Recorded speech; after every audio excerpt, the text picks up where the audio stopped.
કોઈ સુવિધા નહીં, કોઈ ફેસિલિટી નહીં, કોઈ આર્મી નહીં, કોઈ પોલીસ નહીં. જ્યારે મોટા મોટા નેતા આવે, કોઈ વીઆઈપી માટે પાછળ કેટલી ગાડી, ઉપર હેલિકોપ્ટર શેનાથી હાલે છે? ટેક્સ પે કરે છે એના ઉપર નથી.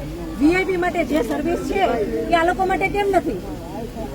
હું નીચે આર્મી કેમ્પમાં ચિલ્લાઈને કહેતી હતી કે ઉપર કેટલા લોકો જખમી છે, તમે લોકો જલ્દી કંઈક કરો. અમે ઉપરથી પડતા આખડતા નીચે ઉતરતી હજી ઉપર કોઈ ફેસિલિટી ગઈ નહોતી.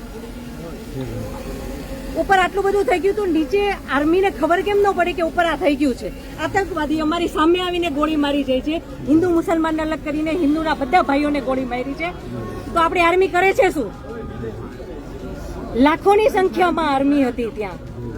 અને જે ટુરિસ્ટ પ્લેસ છે ત્યાં કોઈ આર્મી મેન નહીં, કોઈ પોલીસ મેન નહીં, કે કોઈ ફર્સ્ટ એડ કિટ નહીં, કાંઈ જ સુવિધા નહીં. એમાંથી એક આર્મી મેન એવું કહે છે કે તમે લોકો ઉપર ફરવા શું કામ જાઓ છો? હવે તમે મને એ વાતનો જવાબ દો. જો આ રીતનું હતું તો તમે અમને જવા શું કામ દો છો? નહીં, હવે મારા ઘરનો સ્તંભ વયો ગયો છે. હવે તમે મને પાછો આપો, મારે બીજું કાંઈ ન જોઈએ. આજ પછી કોઈ દિવસ કોઈ વોટ જ નહીં કરતા. જો આપણી ગવર્મેન્ટને પોતાની જ સુવિધા રાખવી છે, તમારા પાછળ કેટલા વીઆઈપી હોય છે, કેટલી ગાડીઓ હોય છે, તમારો જીવ છે. આ ટેક્સ પે કરે છે એનો જીવ નથી. આ છોકરાઓનું શું? આનું ભવિષ્ય શું? આને ડોક્ટર બનાવી છે, આને એન્જિનિયર બનાવો છો, હું કઈ રીતે બનાવીશ? નહીં, મને ન્યાય જોઈએ. મારા છોકરાનું ફ્યુચર ખરાબ ન થવું જોઈએ. આટલા વર્ષની સર્વિસમાં એને ટેક્સ તમે કટ કરીને તમે સેલરી આપો છો ને, અને ઉપર જતા અમે કઈ પણ વસ્તુ ખરીદીએ છીએ, ક્યાંય જઈએ છીએ, ફરીથી ટેક્સ, ટોલ ટેક્સ, બધા ટેક્સ તમે અમારી પાસેથી લ્યો છો. તો મારા ઘરવાળાને જ્યારે જરૂર હતી ત્યારે કોઈ ફેસિલિટી નથી મળી. મને એનો ન્યાય જોઈએ.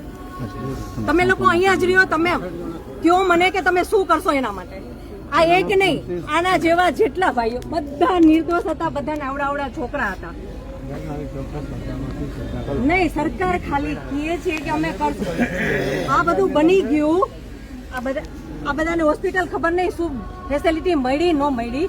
બીજે દિવસે આટલો કરફ્યુ, આટલી રોડ બંધ, રોડ ઉપર 100-200 જ્યાં જોઈને ઢગલા. નહીં સર, નહીં, સાંભળો, તમારે સાંભળવું પડશે. જ્યારે બધું પતી જાય પછી આપણી ગવર્મેન્ટ આવીને ફોટા પાડે છે કે અમે આર્મી ઓફિસર અહીંયા હતા, પોલીસ અહીંયા હતા, નેતા આવ્યા છે. પછી શું કામનું?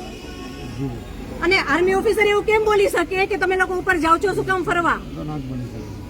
અને ત્યાં એક બોલ્યો તો બાકીના બધા સાંભળતા હતા, તો કોઈ કાંઈ ત્યારે કેમ ન બોલ્યું?